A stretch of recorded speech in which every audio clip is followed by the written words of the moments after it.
Movie की start में हम बीच को देखते हैं, जहां पर दो लड़के लाइफ गार्ड की जॉब किया करते थे। उनमें से एक लड़के का नाम जॉश होता है। वो लड़का अपने दोस्त से मिलकर अपनी ड्यूटी के लिए निकल जाता है। वही जॉश अपनी फीमेल फ्रेंड से मिलने के लिए जाता है। बीच पर स्विमिंग करते हुए एक शख्स को शार्क खा जाती है और ये मंजर उनका वो तीसरा लाइफ गार्ड देख लेता है, जिस वजह से वो सायरन बजाने लगता है, जिसका मतलब ये था कि पानी में खतरा है और कोई भी शख्स स्विमिंग के लिए न जाए। जॉश को जैसे ही इस बात का पता लगता है तो वो काफी ज्यादा घबरा जाता है, क्योंकि उसका फ्रेंड पानी में ही था। वो उसे बताने की काफी कोशिश करता है कि पानी में शार्क हैं, लेकिन इससे पहले कि वो कुछ समझ पाता, उससे पहले ही शार्क उसे खा जाती है। सीन 1 साल बाद का दिखाया जाता है, जहां हम जॉश को देखते हैं, जो कि टीवी में न्यूज़ देख रहा होता है कि कैसे शार्क की तादाद लगातार बढ़ती ही जा रही है। इस न्यूज़ की वजह से जॉश को वापस से सारे इंसिडेंट्स याद आने लगते हैं, जिस वजह से उसे काफी रिग्रेट होता है कि वो अपने दोस्त को शार्क का शिकार होने से नहीं बचा पाया था। खैर बाद में जॉश वहाँ से निकलकर जॉब के लिए निकल जाता है। दरअसल उस इंसिडेंट के बाद से जॉश ने उस जॉब को छोड़ दिया था और अब वो फूड मार्केट नाम की प्लेस पर जॉब किया करता था। वहीं पर हम एक लड़की को देखते हैं जिसका नाम जिमी होता है। वो मॉल से कुछ चीजों को स्टील कर रही होती है। जिमी को ऐसा करता हुआ मॉल का गार्ड भी देख लेता है, जिस वजह से वो मैनेजर के साथ जिमी के पास जाता है। उस मॉल में एक शख्स और भी मौजूद होता है, जो कि असल में जिमी का ही दोस्त था। मॉल का मैनेजर जब इस बारे में जिमी से सवालात करता है और साथ ही वो उससे कहता है कि कुछ ही देर में पुलिस यहाँ पर आने वाली है, जो कि चोरी के इल्जाम में तुम्हें अरेस्ट कर लेगी। बाद में वहाँ पर ऑफिसर आ जाते हैं और वो जिमी को लेकर गाड़ी में बैठा देते हैं। असल में वो ऑफिसर कोई और नहीं बल्कि जिमी के डैड होते हैं।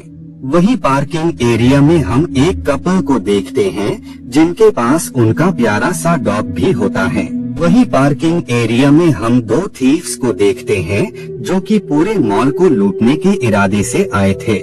उनमें से जब एक शख्स गन लेकर मॉल के अंदर जाने लगता है तो उसको ऐसा करते हुए जिमी के डैड भी देख लेते हैं, जिस वजह से वो उसे फॉलो करने लगते हैं। वो चोर मॉल के मैनेजर को प्रिजनर बनाकर वहाँ से ले जाने लगता है। तभी ठीक वक्त पर जिमी के डैड उस पर गन पॉइंट कर देते हैं, जिस वजह से उसे मैनेजर को छोड़ना पड़ता है। उसी दरमियान उस थीफ का दूसरा साथी एक शख्स पर गन पॉइंट कर देता है और ये शख्स कोई और नहीं बल्कि जॉश की दोस्त होती है। ये देखकर जॉश उस थीफ से काफी रिक्वेस्ट करता है कि वो उसकी फ्रेंड को कोई भी नुकसान न पहुंचाए, लेकिन वो थीफ उसकी कोई भी बात पर ध्यान नहीं देता है। इधर वो शख्स जिमी को बताता है कि उसकी वजह से उसकी जॉब चली गई और अब वो काफी ज्यादा परेशान है। ये बातें सुनकर जिमी उसे बताती है कि वो मैनेजर को समझाने की पूरी कोशिश करेगी कि इसमें उसकी कोई भी गलती नहीं है और वो उसे जॉब पर वापस से रख ले। तभी उसी दौरान ही अर्थक्वेक आ जाता है और जितना भी वाटर होता है वो सिटी में भरने लगता है, यहाँ तक कि पूरे मॉल में भी पानी भर जाता है। जॉश और बाकी लोग आहिस्ता आहिस्ता ऊपर चढ़ने लगते हैं। जिमी के डैड काफी बुरी तरह इंजर्ड हो गए होते हैं और उनके पैर से काफी ब्लड भी निकल रहा होता है। उन्हीं में से एक शख्स खून को रोकने के लिए कुछ लेने जाता है। उसी दरमियान ही वहाँ जिमी आ जाती है और वो अपने डैड को इंजर्ड देखकर काफी ज्यादा सैड हो जाती है। जिमी के डैड उससे सवालात करते हैं कि आखिर तुम कार से बाहर कैसे आई, जिस पर वो उन्हें बताती है कि कार से उसे बाहर निकालने वाला असल में उसी का फ्रेंड था। जिमी जब उसके बारे में अपने डैड को बता रही होती है तो सडनली ही उसे उसकी याद आ जाती है कि पानी के बहाव में अब तो वो मारा गया होगा। जॉश अपनी फीमेल फ्रेंड के पास जाता है और वो उसे लेकर सेल्फ के ऊपर चढ़ जाता है।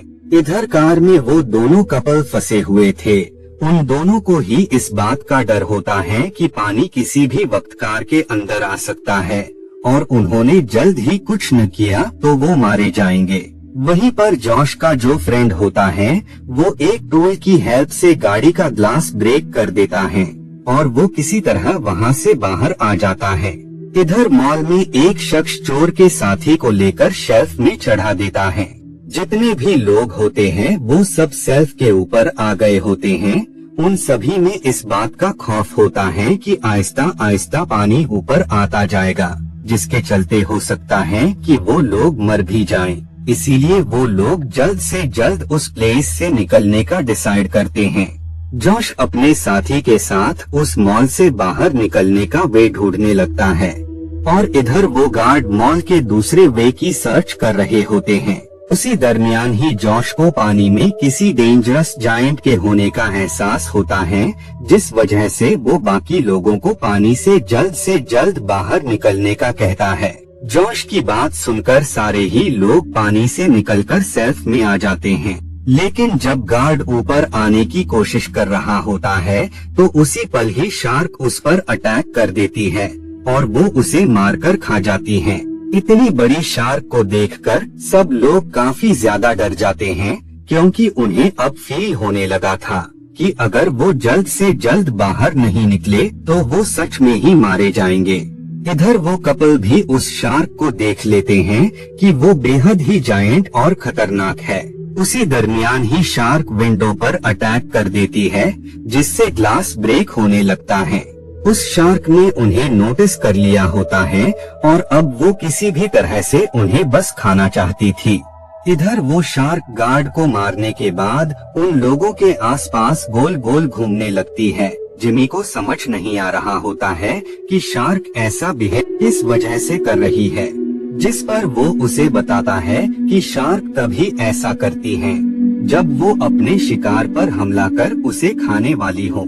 इसका मतलब साफ था कि शार्क ने उन सब लोगों को अपना निशाना बना लिया था। उसी दौरान ही वापस से अर्थक्वेक आ जाता है, जिस वजह से इलेक्ट्रिसिटी का वायर पानी से कुछ ऊपर आकर अटक जाता है।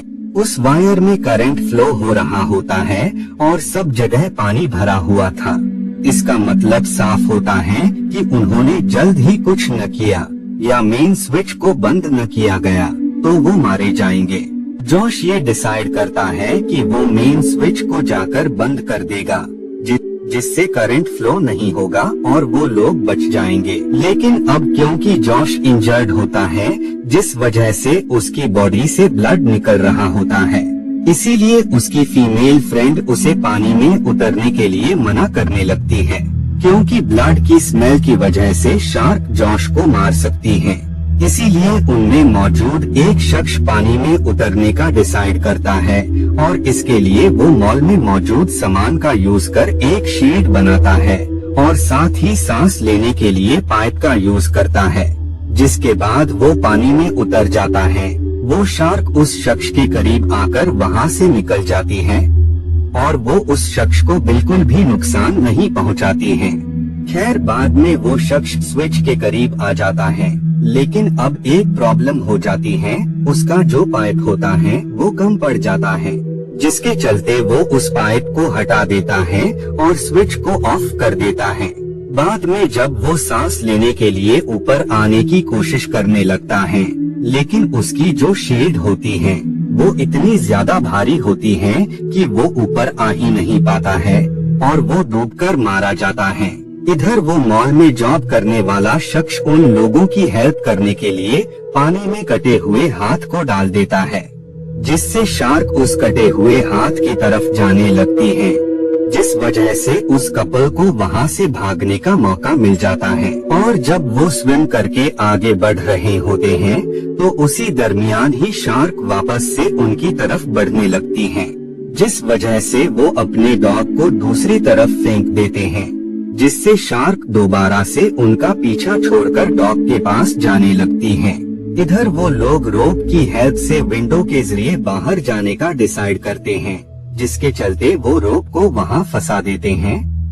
सबसे पहले मैनेजर वहां से निकलने का डिसाइड करता है, लेकिन इससे पहले कि वो विंडो तक पहुंच पाता, उससे पहले ही शार्क उस पर अटैक कर उसे मार देती है।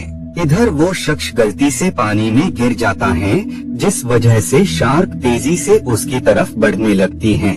इस बात का एहसास होते ही वो शख्स जल्दी से उस कपल की तरफ बढ़ने लगता है। उनमें से जो मेल पार्टनर होता है वो उसे कार में ऊपर लाने की कोशिश करने लगता है, लेकिन इस कोशिश में वो खुद ही नीचे गिर जाता है और बाद में वो शार्क उस पर अटैक कर उसे मार देती है। उसी दरमियान ही उस लेडी का डॉग सही सलामत उसके पास आ जाता है। ये देखकर वो लेडी काफी ज्यादा खुश हो जाती है।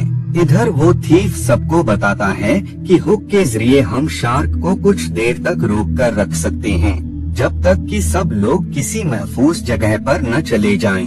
ये सुनकर जिमी के डैड हुक को लाने का डिसाइड करते हैं, लेकिन सारे लोग उन्हें ये कहकर रोक देते हैं कि वो काफी ज्यादा इंजर्ड हैं, जिस वजह से शार्क उन तक पहुंचकर उन्हें अपना शिकार बना सकती है। जिस वजह से जिमी उस हुक को लेने वहां जाती है। अब क्योंकि पानी में शार्क होती है, जिस वजह से शार्क भी उस तक पहुंच जाती है, लेकिन इससे पहले कि वो जिमी को कोई नुकसान पहुंचा पाती, उससे पहले ही जिमी हैमर से उस पर अटैक कर देती है और बाद में वो हुक को लेकर सेल्फ तक आ जाती है। वो थीफ उस हुक में मीट के एक पीस को फंसाकर उसे पानी के अंदर डाल देता है और वेट करने लगता है, लेकिन जब शार्क उस मीट के पास से होकर गुजरती है तब भी वो उसे नहीं खाती है, जिस वजह से थीफ को लगता है कि शार्क को अट्रैक्ट करने के लिए उसे ताजे मांस की जरूरत है।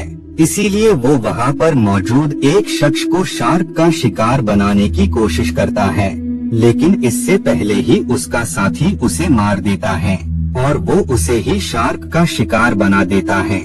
बाद में जब शार्क उसे खाने आती है तो वो उसी हुक में फंस जाती है।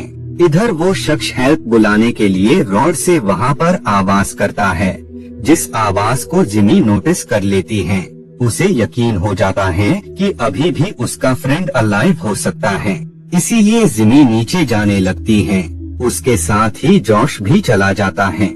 जैसे ही वो लोग उस प्लेस पर आते हैं तो वैसे ही शार्क उनकी तरफ बढ़ने लगती है, जिस वजह से वो लोग एक गाड़ी के ऊपर आ जाते हैं। उस गाड़ी में उन्हें काफी सारी गन्स मिलती है, क्योंकि वो कार जिमी के डैड की होती है। जॉश जैसे ही गन को चलाता है तो वैसे ही वो पानी में गिर जाता है, लेकिन बाद में वो सही तरह से गन की हेल्प से उस शार्क पर अटैक कर देता है, जिस वजह से वो शार्क मारी जाती है। बाद में ये सब ऊपर वाले फ्लोर में आ जाते हैं। थीफ कार को हाई वोल्टेज करंट देकर उड़ा देता है, जिसमें वो शार्क भी मारी जाती है। बाद में ये सब बाहर आ जाते हैं और इसी के साथ ये मूवी यहीं पर एंड हो